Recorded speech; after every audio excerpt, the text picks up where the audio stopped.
And so the courier who had cheated death in the cemetery outside Goodsprings cheated death once again, and the Mojave wasteland was forever changed. The courier, with the aid of Yes Man, drove both the Legion and the NCR from Hoover Dam, securing New Vegas's independence from both factions. With Mr. House out of the picture, the remaining Securitrons on the Strip were hard-pressed to keep order. Anarchy ruled the streets. When the fires died, New Vegas remained, assuming its position as an independent power in the Mojave. Supporting all the chaos that comes with independence, the courier was the man responsible for a truly free New Vegas. He ensured the fall of Mr. House and the end of the Legion's and NCR's influence over New Vegas. Black Mountain Radio continued to broadcast its peculiar form of propaganda. Raul Tejada faced his execution each day, though pardoned in the end. Travelers venturing too near Black Mountain continued to be harassed by Tabitha's followers. Though the wasteland became anarchic after Hoover Dam, the boomers' display of power dissuaded fortune seekers from attempting to penetrate Nellis. Hoping to lead the Mojave Brotherhood down a new path, Veronica sought to learn from the thriving cultures of the desert.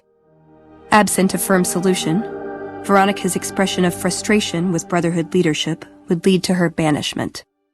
She ended her days a wandering tinker. The Brotherhood used the Battle of Hoover Dam as an opportunity to retake Helios 1, and came to control the area between it and Hidden Valley. With no organized opposition, their patrols began monitoring trade along I-15 and 95, seizing any items of technology they deemed inappropriate. Fiends overran Camp McCarran during the Second Battle of Hoover Dam. In the anarchic months that followed, the Fiends asserted dominance over Outer Vegas. After the courier ensured New Vegas remained free, the followers found that independent Vegas was even more unstable and violent than before.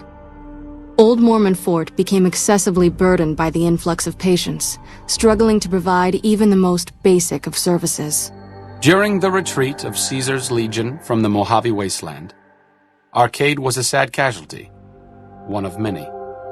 His body was heaped with those of many others in a nameless ravine on the Legion's long march home.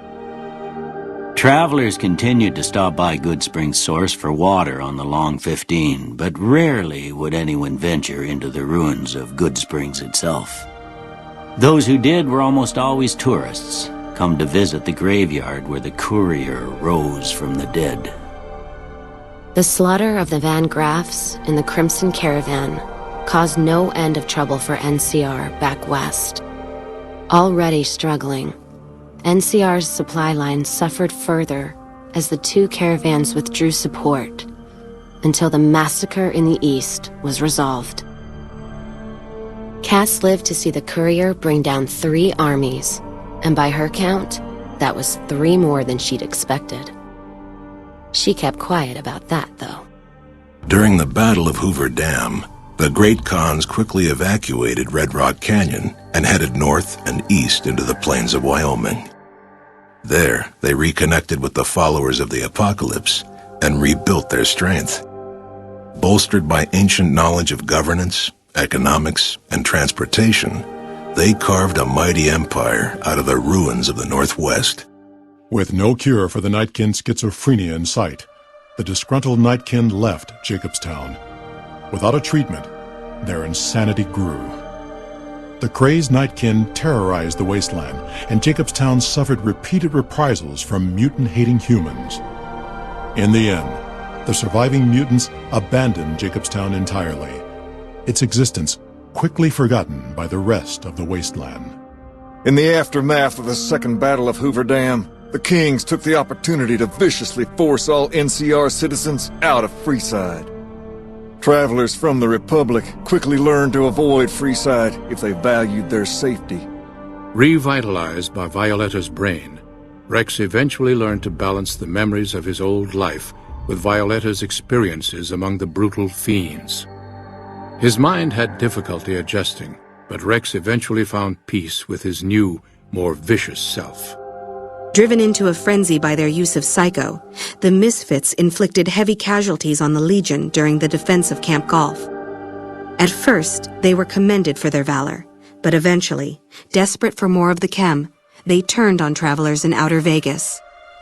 For their dishonorable conduct, the NCR court-martialed and executed them by firing squad. While the destruction of the Repcon rockets appeared to be a boon to the salvagers of Novac, the benefit would never be realized. Radioactive fuel from the wrecked ships seeped out and contaminated the area. Salvagers were forced to move on, and the town was abandoned. The NCR, battered by the loss of the dam, were unable to devote any troops to retaking the correctional facility from the powder gangers. As a result, powder ganger raids on caravans became an unfortunate fact of life in the Mojave for years to come.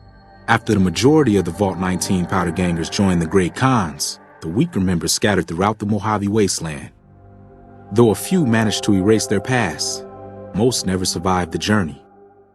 After Hoover Dam, Sheriff Myers runs Primm with his own style of frontier justice.